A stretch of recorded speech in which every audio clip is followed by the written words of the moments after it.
Morning, and after the pandemic hit and people began losing jobs, many couples decided to start a business together. But unfortunately, couples often find that although they are madly in love, working together is something completely different, and it certainly can impact a relationship. Yeah, it would scare me to death. Joining us live by Zoom to talk about this timely topic and share his personal story is Steve Sieblold, a certified financial educator and author of the new book, How Money Works. We welcome him to Virginia this morning. Steve, I would see we have different views on this because Jess actually works with her husband, although I'd say she kind of works with him. But if you're in a business together, okay, different, one-on-one, right there all the time, how in the world is that going to work? Let's ask Steve. Well, let's ask Steve. Well, the first rule is you can't kill each other. You got to make that rule right up front. Try not to kill each other. Nobody dies. Business partners stay alive and breathing. Okay. Exactly. So how do we accomplish that? Well, one of the things that we talk about is setting boundaries. You know, where does the business stop and the relationship begin? If you can make that really clear, that's a good start, kind of a framework for getting started together in business. All right, so and I would imagine, do you do that physically sit down at a table and say, okay, we're gonna not do this here and we're gonna do that there, or is that just kind of evolve as you go along? Probably both. No, I think it's a really good idea to do that, to set the rules up front, because once the relationship and the business begins to bleed over into each other, it becomes very difficult. And then if things are tight money wise, or there's problem with clients or whatever the issue is, it can start to become kind of a blame game, and all of a sudden everything's blending together and you've got a lot of issues as a couple. So you try to avoid that. Steve, as I'm looking through some of the tips that you've shared with us, these in general look like they would be really effective for every working relationship. But you've said set boundaries, and another one, compartmentalize your emotions. This is probably pretty key. Yeah, exactly. Especially so if you're irritated with your partner and during the business day, compartmentalize that and keep it in the business day. And if it's the end of the day and you're irritated, turn it off, compartmentalize it, put it in an airtight psychological box, if you will, and bring it up the next day. But don't bring it up at nighttime when you're supposed to just be a couple together. Yeah.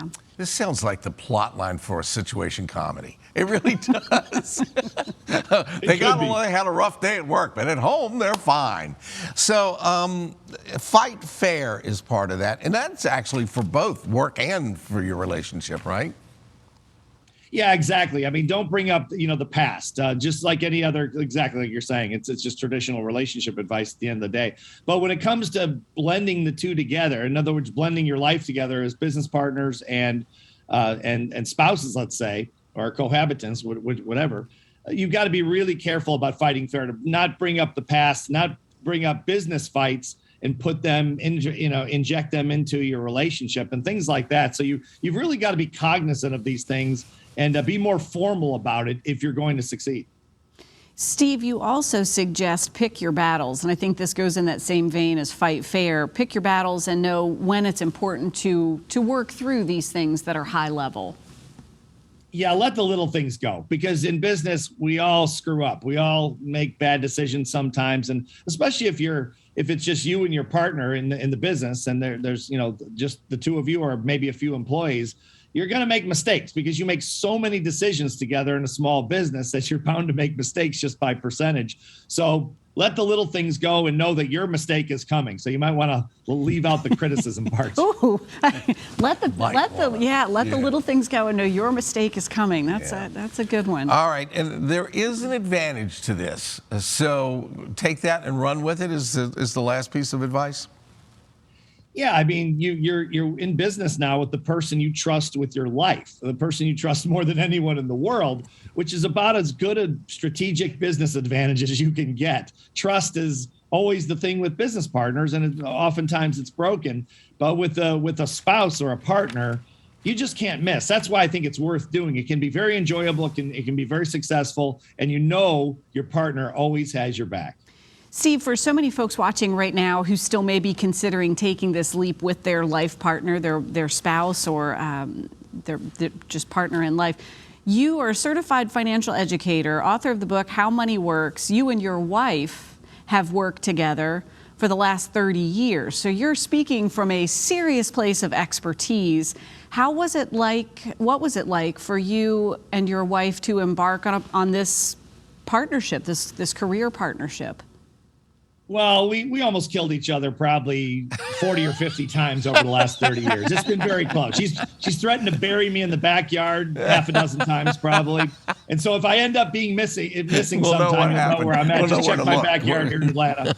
But no, we've worked through the issues over the years. We still have issues, and we actually started a podcast to talk about this because we get so many questions about it, and kind of talking about the differences and how it's different than being in business with your spouse. But we've been very fortunate in terms of getting along and sort of separating our personal life with our business life. Wow. With so many questions, what's the number one nugget that you share in terms of working through those battles? Patience with one another and with yourself. Because again, there are so many different things that happen in business. Now, then you turn the business off at whatever time, and then you deal with the kids and the house and all the rest of the relationship things. And so there's a lot going on. So I think you have to be really patient with yourself and with one another. Great insight. Great stuff, Steve. Thank you so much for this. I'm still like, I don't know. Shaking in your boots? Yeah, no. I'm thinking there are some people that this is a no, don't even try that. Well. And I'm in that category. That's Steve's next book. In the meantime, great talking with you, Steve. How Money Works, currently available. And for more information, we'll have a link on our show website later today, virginiathismorning.com. We appreciate your insight, Steve. Interesting conversation. Yeah, it's interesting to me is that I don't know if you noticed, but I'm a little sarcastic from time to time. I hadn't noticed. Hadn't picked up on that? No. So, I'm working on it. I've been working on it my whole life. Does it amp? I'm going to ask you a deep question. Okay. Does it amp up when you get like more anxious? Oh yeah, of course it does. But here's the thing, I really try to suppress it. But I'm not very well at it. Okay. I'm not doing good on that. Okay. And so, no, it wouldn't work. Okay. I have to keep it separate. That's good. I mean, well, you have to have those steps to success, and I think recognizing is. I'm in that category of people like, it's hard to make a relationship work. Let's make work and a relationship work. That's what Steve is, what he was saying too, and the reality of that, especially if you're starting a business together or working alongside your partner at a certain pocket. You shut down business, then you go to maybe the kiddos, I don't think dinner, I've reached that level of sophistication yet. I'm not there. Gotta go to the store. We'll be back in a few minutes. We're going to argue about this.